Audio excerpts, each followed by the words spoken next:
নমস্কার, আমার ধর্মকথা চ্যানেলে আপনাদের সকলকে জানাই স্বাগত। গীতায় ভগবান শ্রীকৃষ্ণ বলেছেন যে যাদের ব্যবহার রুক্ষ তারাই কখনো কাউকে ধোঁকা দেন না। জীবন সম্পর্কে মহামূল্য কিছু উপদেশ গীতায় দিয়ে গিয়েছেন শ্রীকৃষ্ণ।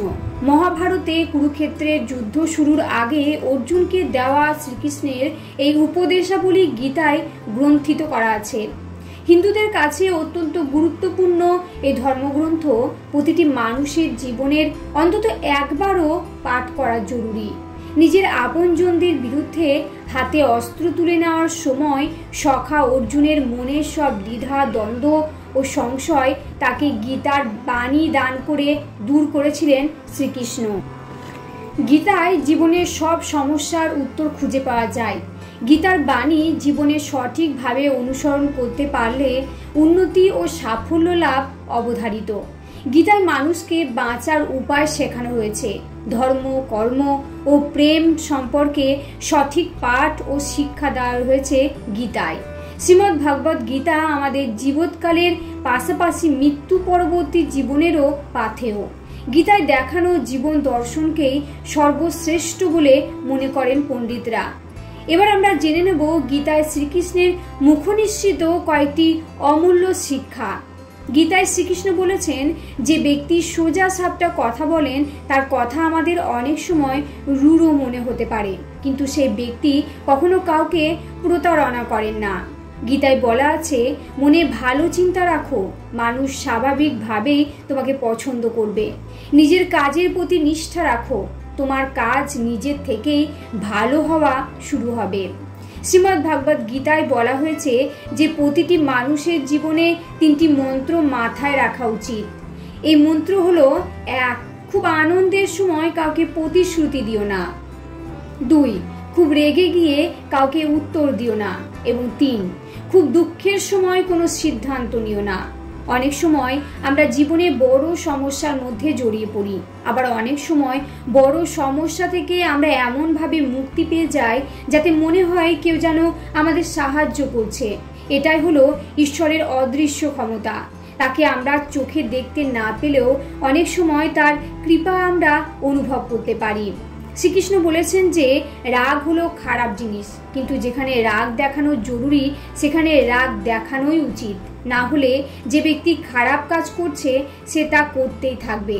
কোনো ব্যক্তি খারাপ কাজ করলে সেটা তাকে বোঝানো জরুরি। গীতায় বলা হয়েছে যে সত্য কখনো নিজেকে জাহির করে না। যা সত্য তা এমনিতেই সত্য। সে কখনো এসে বলে না যে দেখো আমি হলাম সত্য, কিন্তু যা মিথ্যা তা সবসময় নিজেকে সত্য বলে দাবি করে। ভালো মানুষদের মধ্যে একটি দোষ থাকে, তা হলো তারা সবাইকে ভালো বলে মনে করেন, কিন্তু আসলে তা নয়। শ্রীকৃষ্ণ গীতায় বলেছেন আমরা অতীতে যে কাজ করেছি তাই আমাদের বর্তমান কাল নির্ধারণ করে, আর একইভাবে বর্তমানে আমরা যে কাজ করছি তা আমাদের ভবিষ্যৎ জীবন নির্ধারণ করে। এবার আমরা জানবো যে টাকা নয়, এই 3 বস্তু ধনী করে যে কোনো মানুষকে। গীতায় এক অমূল্য উপদেশ দিয়ে গেছেন শ্রীকৃষ্ণ। গীতা আসলে হলো কৃষ্ণ ও অর্জুন এই 2 বন্ধুর কথোপকথন। মহাভারতে কুরুক্ষেত্রের মহারণ শুরুর আগে নিজের আত্মীয়দের বিরুদ্ধে যুদ্ধ করতে নিজের অপারগতার কথা জানিয়ে অস্ত্র নামিয়ে রাখেন অর্জুন। তখন তাকে জীবনের সারমর্ম বুঝিয়ে কর্তব্য ও দায়িত্বের কথা বলেন শ্রীকৃষ্ণ। বলা হয়ে থাকে শ্রীমদ্ ভগবদ গীতায় জীবনের সব সমস্যার সমাধান খুঁজে পাওয়া যায়। গীতার বাণী জীবনে সঠিকভাবে অনুসরণ করতে পারলে আমরা সব সাফল্য স্পর্শ করতে পারি। কিভাবে সঠিক পদ্ধতিতে জীবন কাটাতে হয় তাই গীতায় বলেছেন শ্রীকৃষ্ণ। ধর্ম, কর্ম ও প্রেমের পাঠ দিয়েছেন বিষ্ণুর 10 অবতারের অন্যতম শ্রীকৃষ্ণ। আমাদের জীবদ্দশা ও মৃত্যু পরবর্তী অবস্থাতেও উপযোগী গীতার উপদেশ। গীতা হলো জীবনের সম্পূর্ণ দর্শন। গীতায় বলা হয়েছে যে অর্থ নয়, মানুষকে সত্যিকারের ধনী করে তোলে 3টি জিনিস। গীতায় কয়েকটি অমূল্য উপদেশ। গীতায় শ্রীকৃষ্ণ বলেছেন যে শুধু টাকা থাকলে কোনো মানুষ ধনী হতে পারেন না। সত্যিকারের ধনী তিনি যার চিন্তা ভাবনা ভালো, ব্যবহার মধুর ও যিনি সুন্দর মনের অধিকারী। গীতায় আরো বলা হয়েছে এত দুর্বল হয়েও না যে তোমাকে কেউ ভেঙে ফেলতে পারে। বরং এতটাই শক্ত হও যাতে তোমাকে কেউ ভাঙতে এসে নিজেই টুকরো টুকরো হয়ে যায়। শ্রীকৃষ্ণ গীতায় বলেছেন যে জীবনে দুটি কাজ কখনোই করতে নেই। প্রথম, কোনো ভুল মানুষকে ভালোবাসা, এবং দ্বিতীয় হলো কোনো ভালো মানুষকে প্রতারণা করা।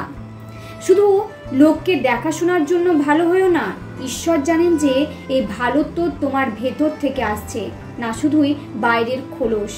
শ্রীকৃষ্ণ গীতায় আরো বলেছেন, খুব রাগ হলেও নিজের ধৈর্য হারিও না, তাহলেই অন্তত 100টা খারাপ দিন থেকে তুমি নিজেকে বাঁচাতে পারবে। গীতার বাণী অনুসারে জয় ও পরাজয় আমাদের চিন্তা ভাবনার উপরেই নির্ভর করে। গীতায় শ্রীকৃষ্ণ পরামর্শ দিয়েছেন যে কোনো মানুষকে ভালোভাবে না জেনে অন্যের কথা শুনে তার সম্পর্কে কখনো কোনো ধারণা করে নেবেন না। এই ভিডিওটি থেকে আমরা জানতে পারলাম যে শুধু টাকা নয়, এই 3টি জিনিস অর্থাৎ মধুর ব্যবহার এবং কোনো ভালো মানুষের সাথে প্রতারণা না করা, কোনো মানুষের সাথে প্রতারণা না করা এবং ধৈর্য না হারিয়ে ঈশ্বরের প্রতি সম্পূর্ণভাবে বিশ্বাস রাখলে সে মানুষ আসল ধনী হতে পারে। এবার আমরা জেনে নেব গীতায় কোন কোন মানুষকে প্রিয় বলে জানিয়েছেন শ্রীকৃষ্ণ। গীতায় ভগবান শ্রীকৃষ্ণ জানিয়েছেন যে যারা কাউকে ঘৃণা করেন না, কাউকে দুঃখ দেয় না, সুখেও যিনি আনন্দিত হন না এবং দুঃখেও যিনি ভেঙে পড়েন না, তিনি হলেন শ্রীকৃষ্ণের অতি প্রিয়। গীতায় বলা হয়েছে, যার মনে ঈর্ষা, অহংকার এবং বিদ্বেষ থাকে তার পতন অবশ্যম্ভাবী। এই মানুষদের কখনোই পছন্দ করেন না ভগবান কৃষ্ণ। এসব খারাপ বৈশিষ্ট্য ওই মানুষদের পতনের পথে টেনে নিয়ে যাবে। শ্রীকৃষ্ণ বলেছেন যে যদি কোনো ব্যক্তি আপনাকে দুঃখ দেন, তাকে বিরক্ত করবেন না বা তার সঙ্গে খারাপ ব্যবহার করবেন না। হাসি মুখে এসব মানুষদের থেকে দূরে সরে যান, তাহলেই আপনার পাশে থাকবেন শ্রীকৃষ্ণ। গীতায় শ্রীকৃষ্ণ বলেছেন যে প্রেমই হলো জীবনের ভিত্তি। তিনি বলেছেন, যার মনে ভালোবাসা আছে তার জীবনে শান্তি আছে, কারণ একমাত্র প্রেমই আমাদের শান্তি দিতে পারে। যার মনে প্রেম নেই সে কখনো কোনো কিছুতে সন্তোষ লাভ করতে পারবে না। শ্রীমদ্ ভগবত গীতায় বলা হয়েছে যে আমাদের ইন্দ্রিয়ের উপরে আছে আমাদের বুদ্ধি, আমাদের বুদ্ধির উপরে আছে আমাদের মন, এবং আমাদের মনের উপরে আছে আমাদের চেতনা। আর এই চেতনাই হলো আমাদের আত্মা। আত্মাকে ছাড়া আমরা কোনো কাজই করতে পারি না। আর নিজের আত্মাকে জানতে শিক্ষা ও জ্ঞানের প্রয়োজন। তাহলে সুধী ভক্তবৃন্দ, আসুন আমরা তাহলে সকলেই বাড়িতে প্রতিদিন গীতা পাঠ করি এবং আমরা ভগবান শ্রীকৃষ্ণের শরণাপন্ন হই। এই ভিডিওটি এখানেই শেষ হলো। যদি আপনাদের ভালো লাগে তাহলে অবশ্যই একটা লাইক করবেন এবং কমেন্টে জয় শ্রীকৃষ্ণ লিখবেন। সকলেই ভালো থাকবেন, সুস্থ থাকবেন। নমস্কার।